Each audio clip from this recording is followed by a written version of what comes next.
अगर आप भी बोनसाई लवर हैं, पौधों की बोनसाई बनाते रहते हैं अपने गार्डन में, तो ये सारे काम अभी करना बहुत ज़रूरी है।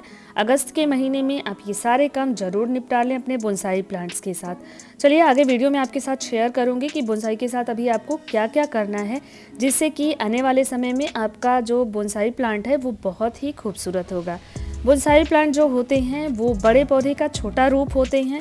जैसे देखिए यहाँ पे मैंने बनियान ट्री का बोनसाई बनाया है और इसको कैसे शेप देना होता है, कितना समय लगता है, इन सब चीज़ों पे भी हम बात करेंगे।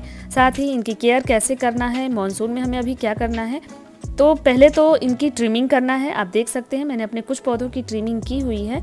ये मेरा जो बनियान ट्री है इसका पॉट ख़राब हो रहा था, तो इसको मैं रीपॉट करूँगी।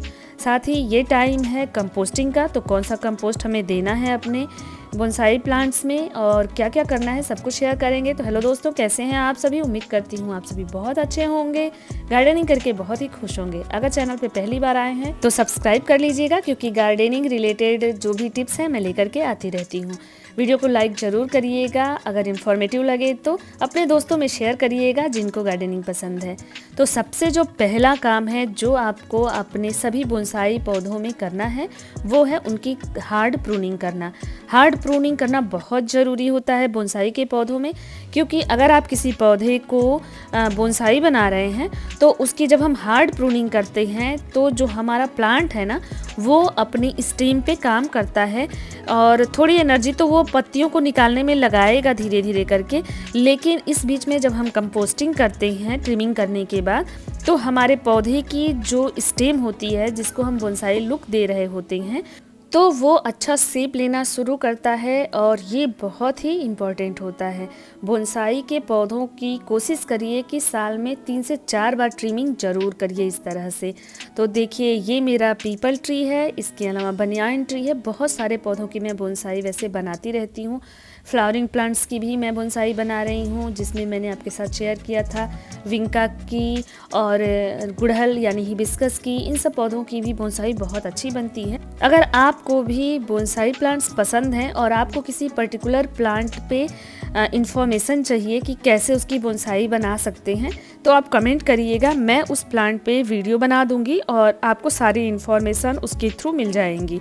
यहाँ पे मैं फ़िलहाल पीपल और अपने बनियान के ट्री को ही दिखा रही हूँ, यानी बरगद का जो पौधा है, कि कैसे मैं इनकी बोनसाई बना रही हूँ। यहाँ पे मेरे कुछ पौधे 1 से 1.5 साल पुराने ही हैं जो छोटे दिख रहे हैं, और ये जो बड़ा वाला पौधा है ये लगभग 3 साल पुराना है। तो इसकी हाइट आप देख सकते हैं मैंने इतनी रखी है। अभी हार्ड प्रून कर दिया है, सारी पुरानी पत्तियों को निकाल दिया है।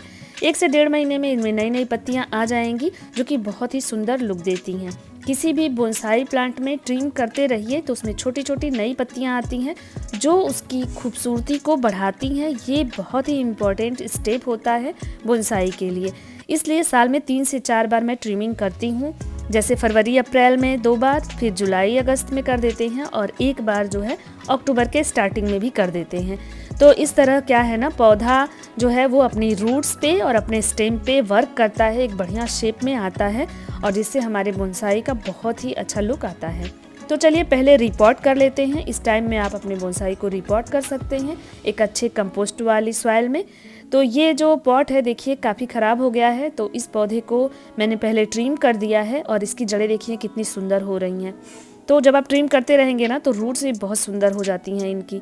तो इसको यहाँ से निकालेंगे हम गुड़ाई करके, और एक हेल्दी मिट्टी मैंने तैयार किया है। मिट्टी में मैंने 40% सैंड लिया है, 40% मैंने गार्डन सॉइल लिया है, 20% में नीम खली और वर्मी कंपोस्ट मिलाया है। वर्मी कंपोस्ट की जगह आप काऊ डंग कंपोस्ट यानी गोबर की खाद भी मिला सकते हैं। आपके हर बोनसाई के पौधे के लिए ये बेस्ट खाद होती है। आप थोड़ा फंजीसाइड भी मिला सकते हैं, नीम खली भी अच्छा वर्क करता है फंजीसाइड की जगह पे।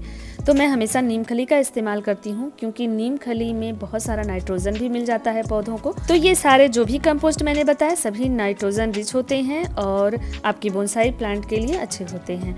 तो देखिए इस तरह से जड़ों को भी थोड़ा सा ट्रिम करेंगे। यहाँ पे जो मोटी रूट्स होती हैं ना उनको ट्रिम नहीं करना होता है बोनसाई के प्लांट में। जो रूट हेयर्स होते हैं, जड़ों की छोटी छोटी जाल जैसी बन जाती है ना, उनको हटाना होता है, क्योंकि उनका कोई वर्क नहीं होता है।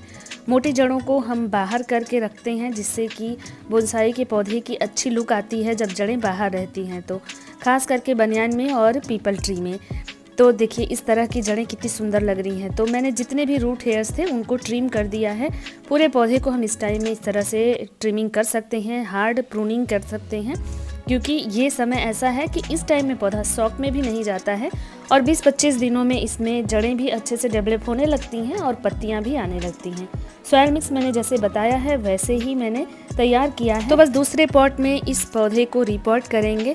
बोनसाई के लिए पॉट आप छोटा रखेंगे तो इसकी ग्रोथ अच्छी होती है, जड़ें छोटी रहती हैं और स्टेम मोटा होता है। बस हमें कंपोस्टिंग 1-2 महीने पे करनी होती है। तो देखिए अभी मैं यहाँ पे अच्छे से प्रेस कर करके रूट्स को मिट्टी में दबा दूंगी। बाकी थोड़ी जो मोटी जड़ें हैं ना उनको मैंने बाहर किया है और इसके बाद जब पानी देंगे तो ये उभर करके धीरे धीरे सेट हो जाएंगी। तो इस तरह का शेप जब आता है ना तो बोनसाई देखने में बहुत ही खूबसूरत लगता है। कोई भी वर्क करने के बाद हमेशा पौधों के आसपास ना सफाई रखें। जितना साफ सुथरा रहेगा उतना ही फंगस का अटैक नहीं होगा और पौधे हेल्दी ग्रोथ करते हैं। तो अभी मैंने एक पौधे को रिपॉट कर दिया है। बाकी मेरे जो पौधे हैं इनको रिपॉट नहीं करना है। इनकी ट्रिमिंग मैंने 10-15 दिन पहले की थी। तो देखिए नई नई पत्तियां इसमें आनी शुरू भी हो गई हैं। इनकी बस हम गुड़ाई करेंगे और गुड़ाई करके इसके बाद इसमें हम कंपोस्ट दे देंगे। तो सारे पौधों की इस टाइम में अगर आप रिपोर्टिंग नहीं भी करते हैं तो गुड़ाई करके उसमें कंपोस्ट ज़रूर डालिएगा, क्योंकि ये बहुत ही बेहतर समय है पौधों को अपना शेप सही करने का। तो जो भी बोनसाई के पौधे हैं ना, जब आप उसमें ट्रिमिंग करके और ये सारे काम कर देंगे, भले ही आप रिपोर्टिंग ना करें लेकिन हार्ड प्रूनिंग करिए और इसके अलावा आप उसमें वर्मी कंपोस्ट, नीम खली या गोबर की खाद ज़रूर मिलाइए। इससे क्या होगा, पौधे में बहुत अच्छा ग्रोथ और शेप आएगा। जुलाई, अगस्त, सितंबर ये बेहतरीन समय होता है ये काम करने का। इसको स्किप बिल्कुल भी नहीं करना होता है अगर आप बोनसाई बना रहे हैं तो बस सारे पौधों में मैं इस तरह से कंपोस्टिंग कर दूंगी। कंपोस्ट करके और इसके बाद इनको हम पानी दे देंगे और फिर हमें यही काम फिर से सितंबर लास्ट या अक्टूबर के फर्स्ट वीक में करना होगा। जितने सारे काम मैंने अभी किए हैं, क्योंकि उस टाइम में भी हम पौधों की अच्छे से ट्रिमिंग कर देंगे तो हमारे पौधे फिर से नए शेप में आने लगेंगे। इनकी ग्रोथ होती है, स्टेम की जो मोटाई होती है ना वो बढ़ती है बार बार ट्रिमिंग करने से, जिससे कि एक बहुत ही बढ़िया, जैसे बनियान ट्री को आप ले लीजिए, उसकी जो स्टेम है काफ़ी मोटी जब होगी तो पौधा एकदम शेप में आएगा। ऐसा लगेगा कि हमने कोई बड़ा सा बरगद का पेड़ एक ट्रे में उगाया हुआ है। यही बोनसाई का लुक होता है। तो ये काम अगर करना है आपको, पौधे को मोटाई देना है तो काफ़ी समय लगता है। इसमें 7 से 8 साल लग सकते हैं इन पौधों को वैसा शेप लेने में। काफ़ी धैर्य का काम होता है।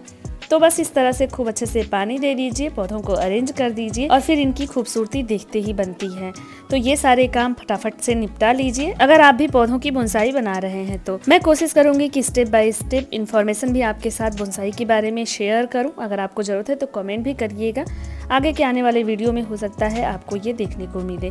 तो होप आपको ये सारी इन्फॉर्मेशन अच्छी लगी होगी बोनसाई से रिलेटेड। अगर कोई क्वेरी है तो कमेंट करिएगा, मैं रिप्लाई करूँगी।